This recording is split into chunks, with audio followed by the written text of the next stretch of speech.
Welcome to the Dynasty Nerds Show. I am Rich Dotson here with Garret Price, my fellow nerd, and today our special guest is Evan Sliva, one of the co-founders of EstablishTheRun.com. If you don't know who Evan Sliva is, then you got to pay a little bit more attention to the fantasy football, what's going on out there, because Evan's consistently putting out great content out there. Welcome to the show, Evan. Thanks for coming on. Thanks so much, guys, for having me. Got a chance to meet Garret in Indy for the Combine. We had a nice breakfast together. Absolutely. And, that's how we kind of were able to set this up, and I'm excited to talk some ball with you guys.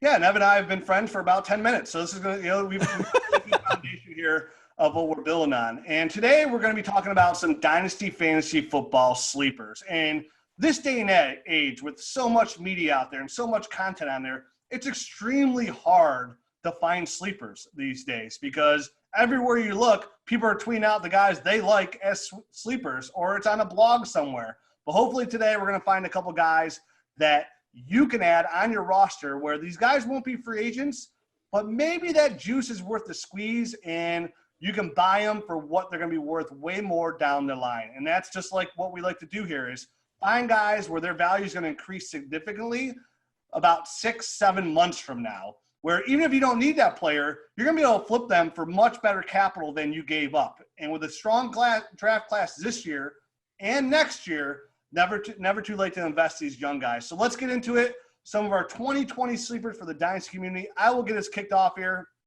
with a guy that I like, and that's Preston Williams for the Miami Dolphins. A 6'5", 218-pound, 22-year-old receiver coming off a year of 32 catches for 428 yards and 3 touchdowns. The second-year receiver is an undrafted free agent, and he did tear his ACL last year in Week 9 versus the Jets. But this has given plenty of time to recover. And Preston Williams was coming off a year where he was wide receiver 37 on the year, weeks 1 through 9, but he really didn't become a full-time player until Week 3. But the big thing here is when Preston Williams – I think that wide receivers that went undrafted, have a history of off-field issues, are coming off, an injury, a very significant injury, are typically not good investments. And there's a low floor on Preston Williams. However, we knew coming out of college that he was good. And the reason that he went undrafted was not because there was really any question about whether or not he could play. He might have been a fringe first rounder had he not had the off-field issues. And he didn't test very well before the draft, but we know that production means more than anything when it comes to wide receiver forecasting in the college to pro transition. And he absolutely had production. So I don't even really care about the college workout metrics at this point because I just know that he can play. He showed that he could play in college. He showed right away that he could play in the preseason. I mean, this was one of our dudes in the preseason that we wanted to play like every single week because first of all, they were feeding him targets. They wanted to really give him an opportunity, which they ultimately did. He even won a starting job as an undrafted rookie and capitalized on that. And after he got injured, Devontae Parker wasn't nearly as much of a factor until after Preston Williams got injured. And now and Devontae Parker, I mean, if at that point, let's say, the day before that Preston Williams got hurt, I think the Preston Williams stock would have been higher. His value on the perceived market would have been higher than Devontae Parker's. And now, ever since the injury, which and ACL has become an injury that receivers, I think he's a good bet to recover from, especially at his young age. That injury made it so that Devontae Parker is now a 5th round Dynasty startup pick, and Preston Williams is 11th round. So, I mean, I like the fact that I think that if you, at the time before he went down, you might need to give up a first rounder to get Preston Williams in terms of a Dynasty rookie pick. And right now, you could probably get him for a fringe second or third rounder. I definitely think he's a buy. I think he's got a low floor because the team itself did not invest a whole lot in him. So if something goes wrong, this happened to Charles Johnson. You remember Charles Johnson, who really had a promising start to his career in Minnesota. Well, he bounced around a little bit before that, but he and the team just didn't invest anything in him. So when he started to have like shoulder problems or knee problems, they just immediately gave up on him. So I think that the floor is not safe at all for Preston Williams in the same vein. But I think that right now, and especially if you can survive this draft without them using a premium pick on a wide receiver, then I think he's going to be in really good shape to enter the 2020 season as a likely starter. And I think this is a good time to buy on him. Yeah, and with how many holes the Miami Dolphins do have, they are loaded with the draft picks. They have way other holes to fill than the receiver position after paying Devontae Parker, knowing they have Preston Williams in their back pocket. Mike Gesicki coming on strong at the end of the year last year as well, so they have to feel really good about that receiving core, running back a much dire need for the Dolphins. And you're right, some of these guys in preseason, you mentioned he's a preseason darling, that actually translates to the NFL. I mean, you got to remember guys like Victor Cruz was that preseason darling for 2 years, undrafted, and then he comes out and is a dominant, not dominant, but at least a wide receiver for 1 year and can contribute to your fantasy football team. Yeah. It's all about price versus production. And like Evan said, at the end of the year, like some people might consider right before he got hurt, fringe first rounder. I mean, you're talking about wide receiver 13 overall he was playing at the end right before he got hurt. So he's putting up almost wide receiver 1 numbers. And those could be very, very enticing. Garrett, I know you're a Preston Williams fan prior to going to the draft as well. And, are you on board with Ryan Preston Williams? Absolutely. You look at the production that he was able to put out, and regardless of, obviously if Fitzpatrick's there, it's green light, but regardless of who goes in, I mean, who doesn't love a 6'4" wide receiver that can move well and go up and get the ball? I mean, he is going to be able to then develop with a young quarterback as well, because as a rookie, it takes time to build that chemistry. Sometimes it's harder for some of the veterans to be able to get that chemistry with a rookie, but a young guy is able to come right in there, walk, grow, learn together. I see that being a very fruitful situation for the foreseeable future. And again, having so many draft picks, if you bring in an elite running back, a guy like Jonathan Taylor, DeAndre Swift, or J.K. Dobbins, is even open up more things for Absolutely. This passing game. Because look what they had to do. I think they had the least amount of rushing attempts and yards in the NFL last year. So let's move on to another Dynasty sleeper for the 2020 season and beyond. Garrett, give us a guy that you like going forward this year. So this is one of the bigger names that we'll talk about, but there's a specific reason that I have him as a sleeper, and that's Jared Goff. Jared Goff and the entire Rams offense last year looked abysmal. All the narrative around it, around McVay, around Gurley, around Goff, everything was doom and gloom, end of the world, everything's going to crap. The thing is, Jared Goff still finished the season as quarterback 13. So even in a season that we are talking about, everything that could go wrong did go wrong, he still was a fringe QB1. And so whether you're in one quarterback leagues or especially in super flex leagues, I'm looking to invest in this guy. He's only going to be 26 years old next season, still pass for just as many yards as he did the season before when he was quarterback 7. And on top of that, it was mostly just this touchdown regression. So if he can somehow bridge that gap a little bit, which right now Todd Gurley's gone, so we have no idea if they're going to have a running back that they trust inside the red zone. So I would assume that would lead to more passing attempts. But the biggest thing that I'm betting on is I'm betting on Sean McVay. Sean McVay is an offensive innovator. They had the Super Bowl hangover. Everything that could go wrong did go wrong. Hopefully we'll see some improved play from this offensive line. Wentworth came back. I expect big things from Jared Goff. You can buy him as your quarterback, 18 overall, when I expect him to put at least low-end QB1 numbers up. Yeah, and you're talking about somebody, when you mentioned those low QB1s being quarterback 13 fringe, you're talking about a guy just in 2018 in the regular season was QB7 overall. And then, weeks 1 through 13 through the regular season, QB6. And in 2017, QB8 overall. So he is a QB1 that, again, what have you done for me lately? At 26 years old, just signed a huge contract, so he's locked in there with the Rams. So I like this buy. What do you think of Jared Goff, Evan? I think it makes a lot of sense because he gives you stability. He gives you more stability than is perceived because of his contract. His contract is an albatross Outrageous. on the Rams salary cap, and it's like it gives him so much job security. So if you're in, and I mean he's an every week starter, obviously in a 2 quarterback super flex, and as you mentioned last year, even in a down year, he produced as a fringe quarterback 1. He has stayed healthy.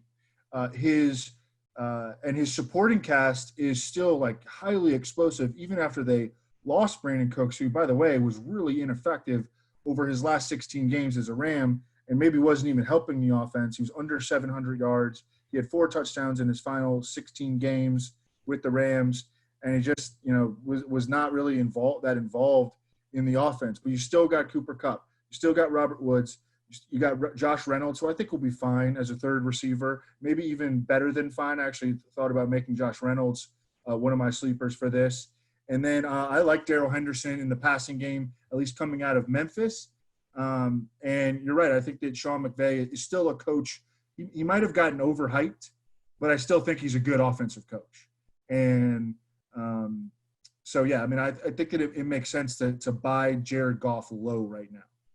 Yeah, and I like the Josh Reynolds reference, somebody who I've kept on all my Dynasty rosters over the years, who I've never been able to cut or trade because he's one of those guys like with his size and what he does is just given opportunity, he can produce. And he's produced in times when he's been called upon. The only thing you have to worry about there is, do they run a little bit more 12 personnel now with Gerald Everett and Tyler Higbee, or is it going to be Tyler Higbee, which if they run the 12 personnel, it's going to hurt, obviously, Reynolds a little bit there. But this is a team that has proven it could support 3 high-end wide receivers because they've done it in 2018 with Cooks, Kupp, and Woods. So it is possible in this day and in today's NFL. Evan, give us one of the guys you like here in 2020 as one of your possible Dynasty sleepers. All right, I'm going to start off pretty ugly, all right? And just like me. Let's get at it. And it's sort of by the same line of thinking as Jared Goff, but with lower expectations, and it's Derek Carr. And I think that Derek Carr could be out of Oakland after this year. But I think at the end of the day, Derek Carr is likely going to be a starter in the NFL somewhere in 2021 if it's not Las Vegas. Yeah, he's already out of Oakland. Yeah, right.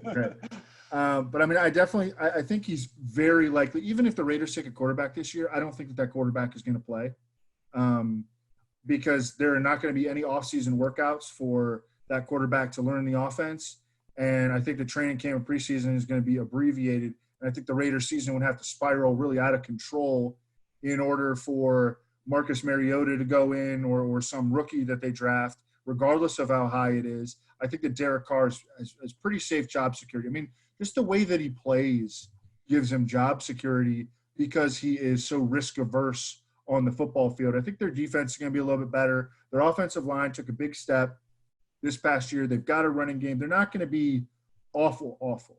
I don't think they're going to be like, a playoff team or anything like that. But I think that they're going to be, just good enough to, they're like in that purgatory zone until they actually find a better quarterback than Derek Carr. But I think that Derek Carr in 2 quarterback leagues and Superflex leagues is going to be startable for the entirety of the 2020 season, probably startable in 2021. And I think that the Raiders are in good position having 2 first-round picks to be able to add to his receiver core. Yep. I think that if you add Henry Ruggs or Jerry Jeudy at the 12th pick, along with Hunter Renfrow, who had a really underrated rookie season, he was number 11 among all wide receivers in yards per route run in his first NFL season. Darren Waller obviously came on as a big-time weapon at tight end, and Tyrell Williams wasn't healthy the entire season, playing through a really painful foot injury. So I think you add Jerry Jeudy or Henry Ruggs or CeeDee Lamb to that mix, all of a sudden, I think that the weapons around him take a big step. Yeah, I agree with Evan wholeheartedly here, where you're talking about a 28-year-old quarterback that everybody's just kind of given up on because there's a lot of rumor out there that the team might give up on Derek Carr, even though there's no, concrete evidence that that's what the Raiders are looking to do, where they didn't have any offers in for Tom Brady. They weren't in pursuit of that. They haven't brought in a Cam Newton or Jameis Winston for the team as well. And Derek Carr, yeah, he's underproduced, but look at the weapons around him. Their best weapon last year, besides Darren Waller, who just got a contract extension, and Josh Jacobs, the electric running back, was Hunter Renfrow in the passing game, who's a really good slot receiver. But in today's NFL, you need that big number one receiver because Tyrell the Gazelle is much better suited to be that number two role on the outside. So if you bring in a guy in like Ruggs, CeeDee Lamb, or Judy that can open up the other side, these will all benefit Derek Carr, especially Josh Jacobs, who's also valuable in the passing game. So he has so many – if you just give Derek Carr more weapons, yeah, is he going to be that QB4 overall? Most likely not. But if you can get those – what Jared Goff got last year, fringe quarterback 13 to 16, right around there, you're talking about a very quality quarterback 2 in Superflex leagues. And right now you're getting him at quarterback 3 value. I know before the show, Evan, you said you got him as your QB3. I was in a recent startup. I got him my QB3 way late. I ended up getting a 2021 first, literally right after I drafted him because the team was like, oh, man, I thought I'd get Derek Carr the next round. Now I'm screwed. I had no other quarterback. So I turned Derek Carr into a 2021 first, like I mentioned earlier in the show, another strong class when it comes to receiver and quarterbacks. We got to remember Trevor Lawrence is next year's class. So, any kind of multiple first that you have, you can get in a better position a guy like that. It's going to help. Do you like Derek Carr in 2020, Garrett? I do. I'm on board, and especially when you look at the other receivers that you're or the other quarterbacks you're going to be drafting in that same range. You're looking at the carousel of, is it Nick Foles? Is it Mitch Trubisky? Those are the kind of guys that are on the board. You have Dwayne Haskins, which showed something at the end of the year, but there's a lot of risk there going on in Washington with a new coaching staff as well. They tend to seem to get their guys. Phillip Rivers, you're probably only getting him for a year. Even though it should be a halfway decent year, you're probably only getting them for a year. So, when you consider all of the other options that are probably going to be on the table at that point, Derek Carr makes a lot of sense for your team. Yeah, nice, another sleeper in here. Let's move on to another guy. My guy on the list I have next is Darius Slayton, wide receiver for the New York Giants. Again, only 23 years old. When you're talking sleepers and you're talking young guys, that's where there's some really good value. And when you talk Darius Slayton, you're talking about a guy who started 9 games last year. Finished the year with 48 receptions, 740 yards, and 8 touchdowns. And his 8 touchdowns were the most amongst rookies, and they were 9th overall in the league. And he didn't even start games for the Giants until week 6. From week 6 to week 15, Darius Slayton was wide receiver 18 overall, put him at right mid-range wide receiver 2 production over that span, averaging 14.5 points per game, while leading his team in yards and first downs. Yeah, they have Sterling Shepard. Yes, they have Golden Tate, but Golden Tate's 31, and that's going to be a contract they're going to want to get out from under, most likely during the 2021 season. Evan Ingram is hurt half the time he's out there. Saquon Barkley is going to open things up. Receiver is not a position of need for the New York Giants. Look for Gettleman to go elsewhere in this draft. Anytime you got Saquon in the backfield, it's going to help these receivers. Darius Slayton was somebody that I know Garrett Price was huge on last year. And if you listen to Dynasty Nerds podcast, you most likely got a Darius Slayton share out there. Garrett, I don't even have to ask you. We'll get to you in a second here. I don't even ask you if you like Darius Slayton because we all know that you love Darius Slayton. Even at the draft capital proves it. Evan, do you like Evan Silva? Do you like Evan Silva? Do you like yourself? I have a lot of take a hard look in the mirror, Evan. No, but I mean, Darius Slayton's a baller. One other thing, I think there's been a lot of smoke around the Giants trading Evan Ingram, which could free up some, just a few additional targets just throughout the offense, not necessarily having a huge effect on Darius Slayton. But I would say that, right now it looks like a really deep offense, and it looks on paper like an offense that, it's going to be hard for anybody to have a ton of targets because they've got Saquon, they've got Sterling Shepard, they've got Golden Tate, and they've got Darius Slayton. But I do think they might trade Evan Ingram, and that also brings up a little bit of a sleeper, I think, and he's a super deep sleeper, is Caden Smith. Yeah, good call. Some production late in the season last year, and I feel like Gettleman just fell in love with him. And, Evan Ingram was not a guy that Gettleman drafted. That was, I think, the last year. That was a Chris Mara pick. And that was like he's the son of the owner. And that was like forced by Chris Mara onto, I think that was the last year of the Jerry Reese, Mark Ross era. So I think Gettleman would have no problem parting with him. Caden Smith is a sleeper. And also that spreads around, a few more targets, because I don't think that Caden Smith commands as many targets as Evan Ingram theoretically would. Yeah, I love that. And Rich, you're right. I've been all excited, all pumped at every turn to be able to get Slayton. And one thing I think people forget about, because it seems like so long ago, is this guy didn't get the normal offseason that a lot of these other rookies got. He was injured for most of the preseason stuff, and he missed the first couple games of the regular season. His first game wasn't until week 3, so he didn't get all of those reps. He didn't get all of those opportunities to mesh with the quarterbacks. So for him to just kind of come off cold and do what he did is really, really impressive. So once he gets time to get more acclimated in the offense, more comfortable with Daniel Jones throwing him the football, I think that's only going to mean improved things for Slayton in 2020 and beyond. Yeah, and I can't be remiss to be as being the president of the Daniel Jones fan club to mention, not only that, Daniel Jones looked really good ending the year last year as a quality quarterback. The Giants got a lot of slack for taking him where they did last year, but he really came out and proved that he could produce in this league. And again, an athletic quarterback that can move and open things up as well for his receivers. Garrett, give us another sleeper here. Who's your number 2 guy you have on your list for our audience to go out there and make a trade for? Yeah, this one I think people will feel maybe a little yucky about it because we did not get what we wanted out of this player last year. But a guy that I am taking often is David Montgomery. I know I hear you yelling through the screen at me about how bad David Montgomery was last year. And you're not wrong. Only 3.7 yards a carry. Did not look to mesh with that offense at all. But here's a few things that I want us to consider.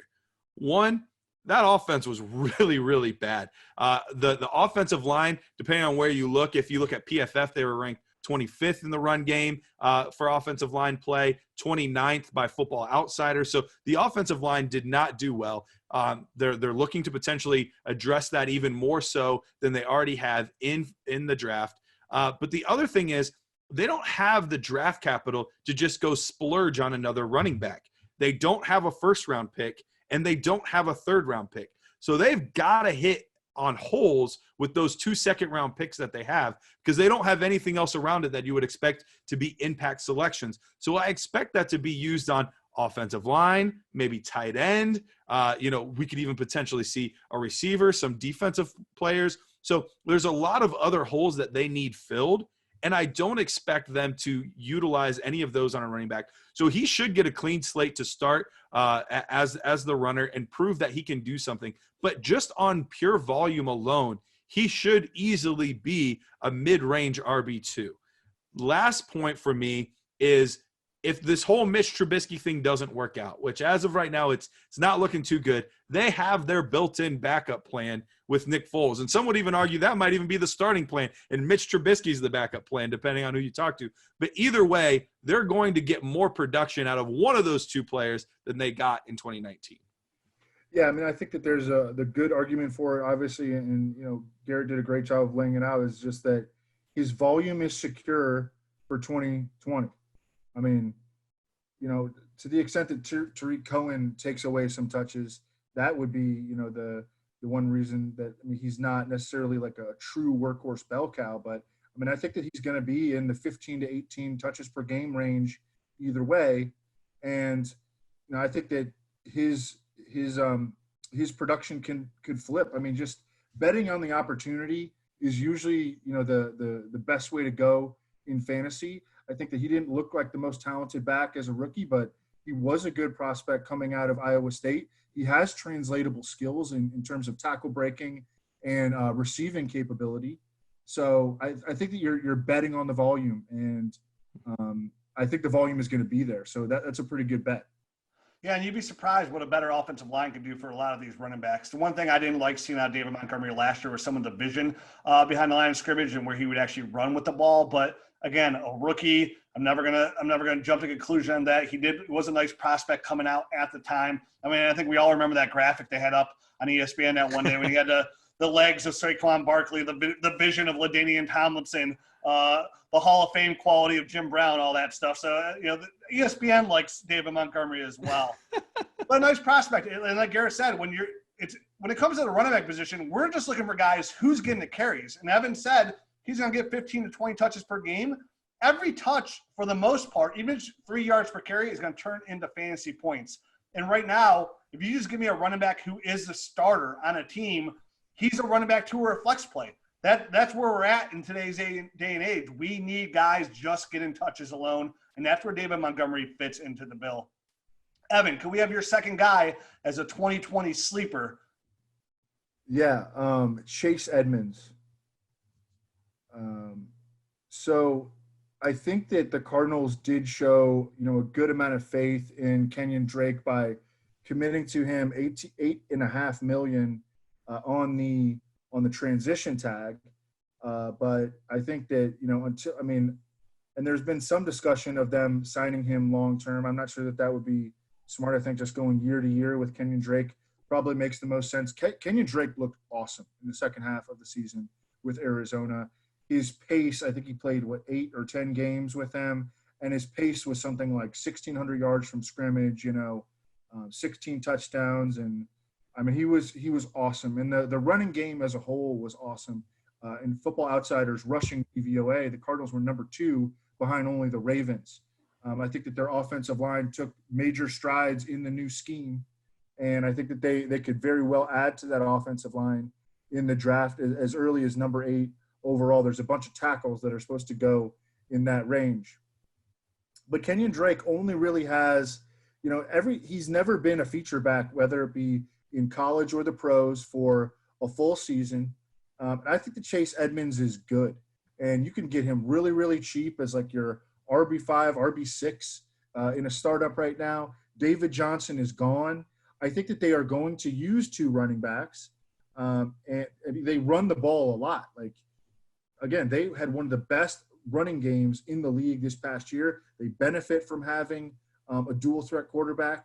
And I think that Chase Edmonds is just pretty safe as the Cardinals' number 2 running back this season. And if anything happens to Kenyon, I think you get some standalone value from him right away. And I think if anything happens to Kenyon Drake, like all of a sudden you have, a feature back in one of the best rushing offenses in the league. Yeah, in today's day and age, it's never a bad opportunity to have that number 2 guy that will produce if given the opportunity. And that's where Chase Edmonds lies. Given the opportunity last year, he had that one game where he had, 3-4 touchdowns, over 100 yards rushing. So given the opportunity, he can produce. And again, we're talking about youth. So he's going to be around on that Cardinals, and what they're building right now with that speed is a great thing to have. And if they don't lock up Kenyon Drake, like Evan said, Chase Edmonds is in a really good position to benefit from that. Let's move on to my third guy, Jack Doyle for the Colts. A little bit older of a name here. When you're talking dynasty sleepers, the guys you want to buy, you don't think of the older guys. But Jack Doyle did just sign a 3-year deal back in December for $21 million, and 11.75 of that is guaranteed. And now that Eric Ebron leaves for the Pittsburgh Steelers, Jack Doyle is in a good position to be that heavily targeted guy. Phillip Rivers has always had a really good rapport with the tight end position. Frank Wright's offense alone has always utilized the tight end position. It's why Eric Ebron was strong last year. Frank Wright's never targeted the tight end under 23% in his entire time as a head coach. This is a position he's going to utilize. And on top of that, it's not like the good fit with his contract extension. It's not the good fit with Frank Wright's offense. It's not the good fit with Phillip Rivers as a quarterback. Who's all the other targets we're looking at here in Indianapolis? The running game with Marlon Mack and Nyheim Hines is okay. T.Y. Hilton's kind of on a down a little bit. He's an older receiver. And Paris Campbell's a big guy that I liked. I could have put on the show as well, who's got second-round capital. But he's unproven as well. The safety net for Phillip Rivers, who's going to have more time than he's ever had in his entire life as a quarterback with the best offensive line he's ever seen, is going to have a nice opportunity to connect here with Jack Doyle. Tight ends play a little bit longer than other receiver positions where they can produce for a longer period of time.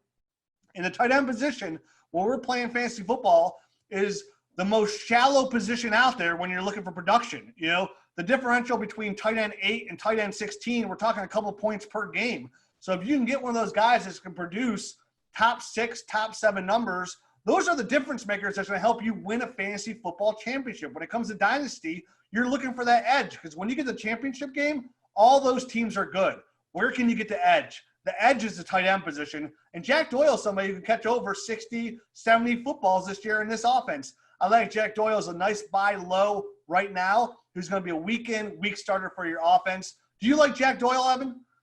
Yes, I do. And I did some redraft rankings before or like right after free agency, and I was like, why can't Jack Doyle catch 75 balls this year? Like their receiver core is weak. TY is on the wrong side of 30. His body really seems like it's starting to break down. In the same offense, I think that Zach Pascal. He goes so late in drafts. I got him in each. I did 2 Dynasty startups, 30 rounders over the past month, and I got him in both, like in the 25th round.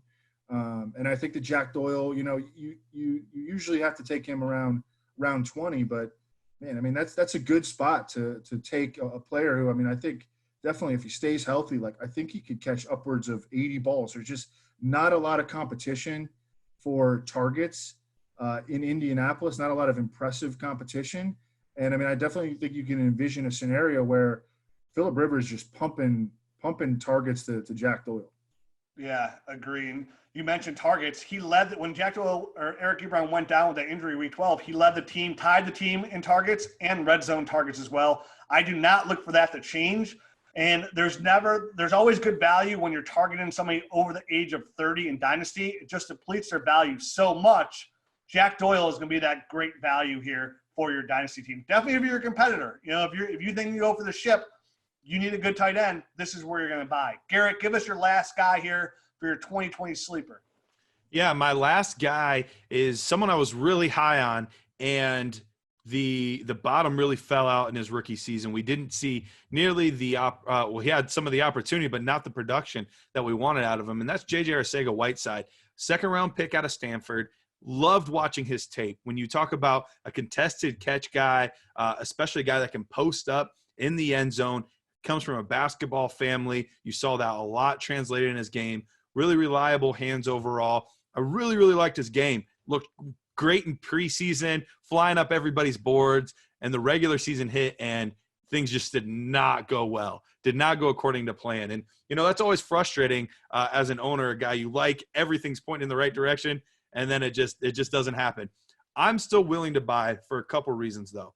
One, the price. The price right now on JJ Arcega-Whiteside is so cheap. You could get him as a toss-in and, one of those deals that's close, like, just throw in JJAW and, it'll get it done. That's the kind of player he is, unfortunately, right now in most people's minds. But there was a report that I found very fascinating, and it was about all of the things that they were throwing at JJ Arcega-Whiteside in his rookie season. They were having him learn all 3 positions. Yes, it was primarily the X, but they were having him learn the slot and the Z as well. So when you're a rookie, learning the playbook is a lot to begin with. And then on top of that, when you're having to learn 3 different positions, JJ was quoted as saying, it's like I'm learning a new playbook every single week. That's a lot. And I absolutely believe that the Philadelphia Eagles will invest draft capital in a receiver. For me, that is not a bad thing for JJAW. I don't know that he will profile as that true number 1 dominant receiver anyway.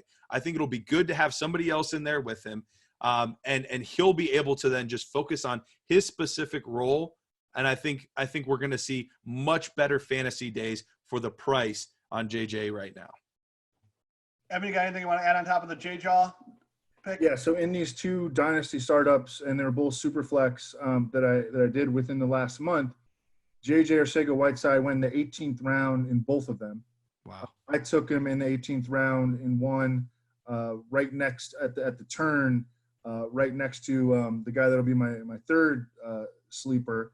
But yeah, the Eagles being expected to draft a wide receiver, it really doesn't mean that much as it pertains to JJ Arcega-Whiteside, except potentially in 2020, because by 2021, I think that Alshon and Djax are both definitely going to be gone. Yep. And then you have 2 wide receiver positions that are open, presumably the wide receiver that they draft, and quite possibly JJ Arcega-Whiteside. So I think that, if you want to look that far down the road, but I also think that JJ Arcega-Whiteside is going to have a huge leg up on any rookie that they bring in because of, what's going on around the world and how it's affecting how it's going to affect. I mean, this is probably going to be one of the least impactful drafts, like in year one of any draft that has ever happened in the history of the league. Usually rookies, are expected to ascend quickly up the depth chart.